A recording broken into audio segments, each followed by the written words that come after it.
Hare Krishna. Save only 2500 per month for 25 years and get 35 lakhs.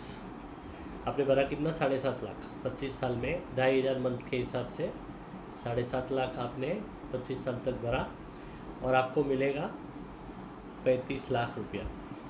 दोस्तों ये LIC का index plus plan है जो एक यूनिट लिंक प्लान है। इसमें फ़ायदा ये होता है कि यहाँ पे टैक्स नहीं कटेगा।